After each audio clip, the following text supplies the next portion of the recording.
Сәлеметсіңдер ме, балалар? Мен сіздерге қазір жұмбақ жасырамын. Сол жұмбақтың шешімі бүгінгі сабақтың тақырыбының кілтті сөзі болып табылады. Сұрғылт түтін бүркесе маңайды, адастырар талайды. Қане кім шешеді?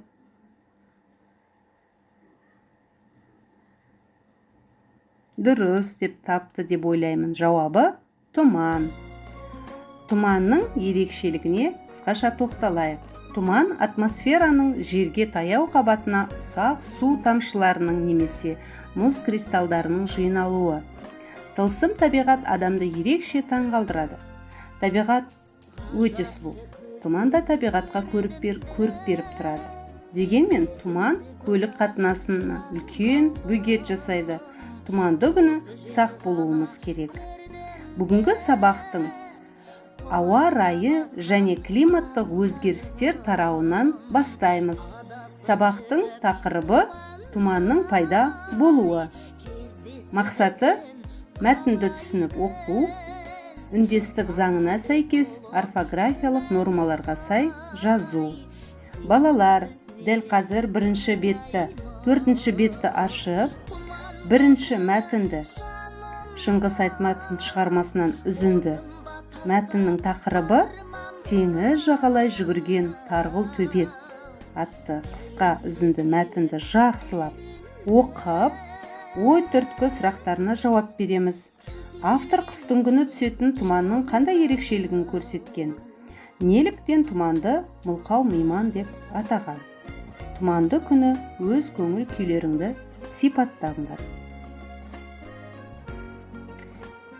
Екінші тапсырма. Бағалау критерийлері. Мәтіннің мазмұнын түсінеді және талдайды. Дескриптор мәтін мазмұнын біледі, сұрақтарға жауап береді. Енді екінші тапсырма. Үндестік заңы дегеніміз не? Үндестік заңы нешеге бөлінеді? Буын үндестігі дегеніміз не? Үндестік заңы сөз бен қосымша арасындағы дыбыстардың бір-біріне ықпал етіп үндесуін үндестік заңы деп атаймыз. Кітаптарындағы ережелерді мұқият оқып, естеріңе сақтап алыңдар. Үндестік заңы екіге бөлінеді. Буын үндестігі, дыбыс үндестігі. Сөздің соңғы буынның жуан не жіңішке болуына қарай, қосымшалардың да бірыңғай не жіңішке, не жуан болып жалғануы буын үндестігі деп аталады. Мысалы, маман деген жуан түбірге, дық, тар деген жуан қосымша жалғанып тұр. Бейбіт деген жіңішке, шілік деген жіңішке қосымша жалғанып тұр. Енді буын үндестігіне бағынбайтын да қосымшалар бар екен. Мысалға, асан деген жуан буынды түбірге, дікі деген жіңішке қосымша жалғанып тұр. Өнер деген жіңішке буынды түбірге, паз деген жуан қосымша жалғанып тұр. Балалар, буын үндестігіне бағынбайтын бірнеше мысалдар келтірейін.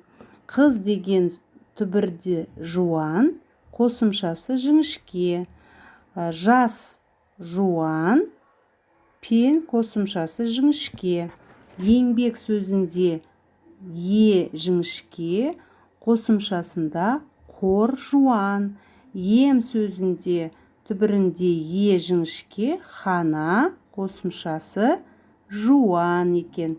Мұрагер түбірде жуан дауысты дыбыс, бірақ қосымшасы жіңішке. Ендеше бен, пен, қор, хана, гер деген қосымшалар буын үндестігіне бағынбайтын қосымшаларға жатады.